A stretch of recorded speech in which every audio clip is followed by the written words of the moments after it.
Alright, today I'm going to go over the Constitutional Convention, also known as the Philadelphia Convention, the Federal Convention, or the Grand Convention of Philadelphia. The convention took place from May 25th, 1787 to September 17th, 1787, and was signed that same day. The Constitutional Convention took place in Philadelphia, Pennsylvania, in the Independence Hall. During most of the convention, Philadelphia was hot and humid, causing the delegates to keep windows and doors locked tight. When James Madison arranged all 55 of the delegates in that humid city in May, they had intended to rewrite the Articles of the Confederation, but in the end, America ended up with a new constitution and its founding fathers. Of course, everybody that attended, or did not attend, some of the delegates did not sign the Constitution, and these are the delegates that did not sign. From Connecticut, Oliver Ellsworth. He did not sign because he left early, but wrote letters of a landholder to promote it. Eratus Walcott. He did not sign because he did not attend. From Georgia, William Hudson left early after about a month. William Pierce did not attend, and George Walton did not accept the delegation. From Maryland, Luther Martin was pro-states' rights. John Mercer left in protest. Charles Carroll did not accept the delegation. Gabriel Duvall, he didn't serve at the convention, and there's no real reason that we know of. Thomas Stone left for the health of his wife Margaret Stone. From Massachusetts, Elbridge Gerry wanted the Constitution to have a Bill of Rights. Caleb Strong wanted the legislation to pick the president. Francis Dana did not attend. From New Hampshire, John Pickering did not serve so he could continue practicing law. From New Jersey, William Hudson left because of his health, and Abraham Clark left because of his health. From New York, John Lansing said no national government. Robert Yates agreed with Lansing. From North Carolina, William Davie left early, and Alexander Martin left early.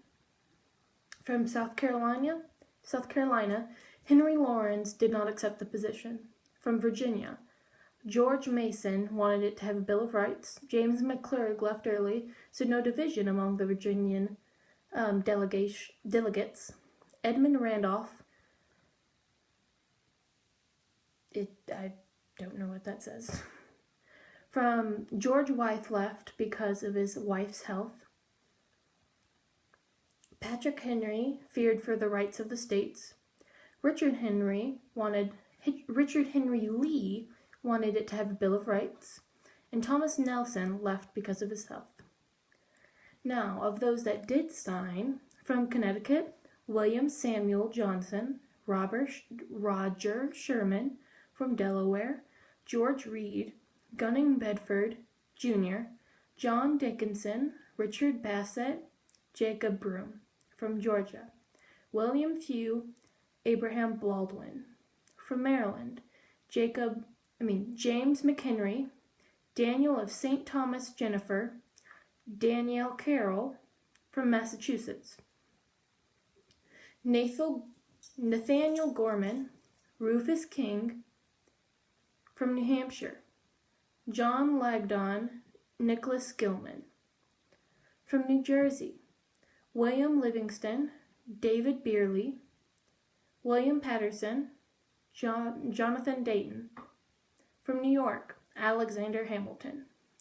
From North Carolina, William Blount, Richard Dobbs Speight, Hugh Williamson. From Pennsylvania, Benjamin Franklin, Thomas Mifflin, Robert Morris, George Clymer, Thomas Fitzsimmons, Jared Ingersoll, James Wilson, and Gouverneur Morrissey. From South Carolina, John Rutledge, Charles Cotsworth Pinckney, Charles Pinckney, and Pierce Butler. Rhode Island did not send any delegates, and from Virginia, John Blair, James Madison Jr., and George Washington. Now, I think we've all heard the saying, "we the people," before, but I don't know, I certainly didn't know the whole thing before now.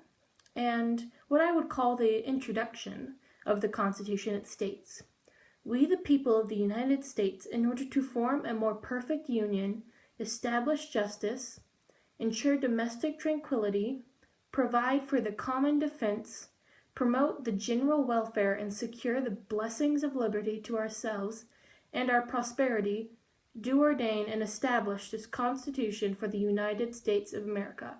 And that is a quote taken directly from the Constitution itself. First off, we have the 7 articles. Article 1, the legislative branch.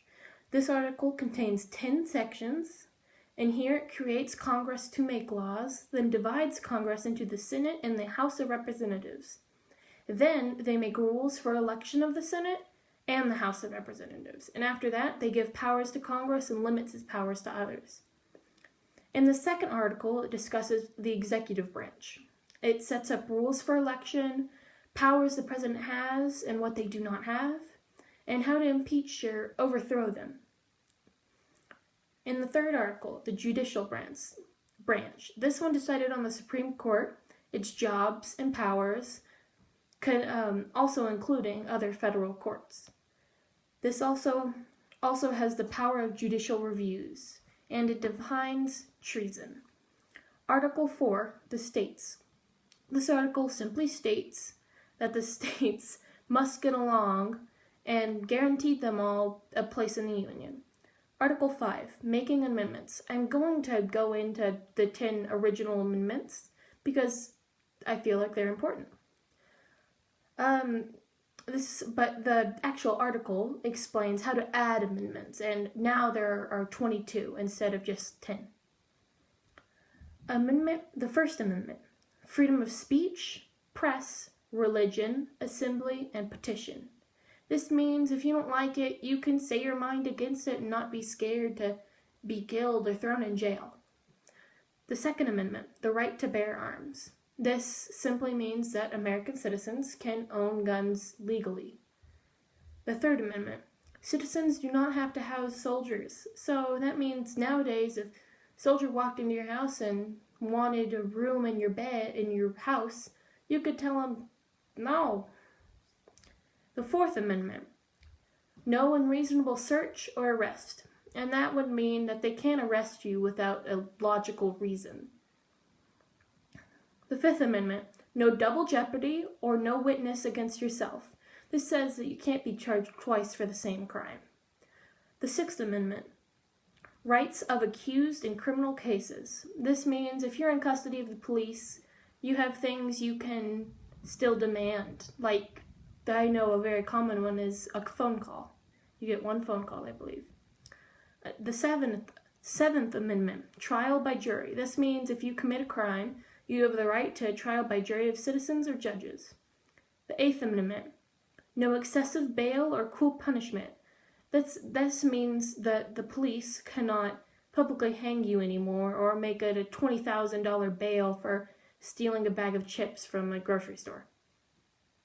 The Ninth Amendment, people get rights not listed in the Constitution. This means you have more rights listed than what's simply written down on the Constitution. The 10th Amendment, any rights not given to the federal government are given to the states or the people. This means that states have certain powers to ban products and people have their right in their day. And now we move back into articles.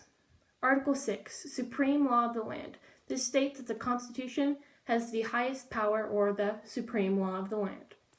And Article 7, ratification. And this is whenever the Constitution became effective, whenever 9 out of the 13 states approved it. And that was my project. Thank you very much.